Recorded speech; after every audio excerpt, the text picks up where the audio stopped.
When life gives you tangerines அப்படின்ற K drama உங்களுக்கும் ரொம்ப பிடிச்சிருந்துச்சு அப்படின்னா அந்த கே டிராமால வரக்கூடிய ஹீரோவுடைய இன்னும் சில படங்கள் இருக்கு. அதை நீங்க மிஸ் பண்ணாம பார்க்கணும். அது என்னென்ன படங்கள் அப்படின்றத இந்த வீடியோல பார்க்க போறீங்க.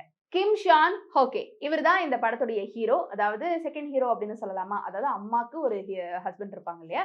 குழந்தைக்கு வரக்கூடிய அந்த ஒரு ஹீரோ. அம்மாவுடைய ஹஸ்பண்டும் அவங்களுடைய கதையில ஹீரோ தான். பொண்ணுடைய ஹஸ்பண்டா இல்ல பார்ட்னரா வரக்கூடிய இந்த ஒரு பர்சன் வந்துட்டு இந்த கதையில ஒரு ஒரு ஆடட் அட்வான்டேஜ் அப்படின்னே சொல்லலாம். பிகாஸ் நிறைய பர்சன்ஸ் வந்துட்டு போயிட்டு இருந்தாலும் கடைசியில இவர் வந்து அந்த ஹீரோயினோட ஹார்ட்டை வந்து கொள்ளையடிச்சிட்டு பாக்குறவங்களுடைய ஹார்ட்டையும் கொள்ளையடிச்சிட்டு இருப்பாரு.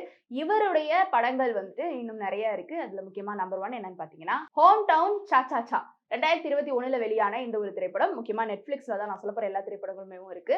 சோ இந்த ஹோம் டவுன் சாச்சா சா பார்க்கலாம். இதுவும் ஆப்வியஸ்லி ஒரு காதல் கதை தான். ஒரு டாக்டரை வந்துட்டு லவ் பண்ணுவார் இவரு. அதுக்கப்புறமா ரொம்ப ஹாப்பி லவ்லி டவ்வியா வந்துட்டு இந்த ஒரு கதை போகும். நிறைய பெண்களுக்கு வந்து இந்த கே டிராமாலாம் வந்துட்டு ரொம்ப பிடிக்குது. இதுக்கு காரணமே என்னன்னா அந்த ஆண்கள் அந்த பெண்களை, அதாவது அந்த கே டிராமால வரக்கூடிய பெண்களை எப்படி ட்ரீட் பண்றாங்க அப்படின்றத பார்த்துதான். அந்த காதல் கதை அதெல்லாம் பார்த்து வந்து நிறைய பெண்களுக்கு ரொம்ப பிடிச்சி போயிடுது. அந்த மாதிரி இந்த ஒரு கே டிராமாவும் உங்களுக்கு ரொம்ப பிடிக்கும். நம்பர் 2 ஸ்டார்ட் அப் 2020 வெளியான இந்த ஒரு கே டிராமாவும் நீங்க பார்க்கலாம். இதுவுமே ஒரு டிஃபரெண்டான கதைக்களம். Number 3 welcome to Waikiki. முக்கியமா பார்ட் 2 வந்து பாருங்க.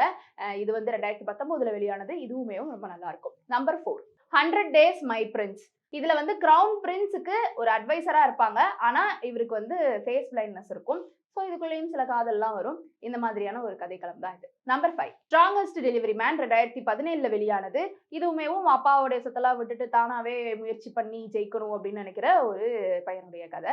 இதுலயும் இந்த ஹீரோ தான் நடிச்சிருக்காரு. ஸோ இந்த 5 முக்கியமான கே டிராமா நீங்க வந்து நெட்ஃபிளிக்ஸ்ல பார்க்கலாம். உங்களுக்கு இந்த லைஃப் கிவ்ஸ் யூ டான்ஜரன்ஸ் பிடிச்சிருந்துச்சுன்னா, அந்த ஹீரோவை பிடிச்சிருந்துச்சுன்னா இதுவுமே பிடிக்கும். இந்த வீடியோ உங்களுக்கு பயனுள்ளதா இருந்ததா அப்படின்ற உங்களுடைய கருத்துக்களை கீழே வந்து கமெண்ட் பாக்ஸ்ல ரியா என் கூட ஷேர் பண்ணலாம்.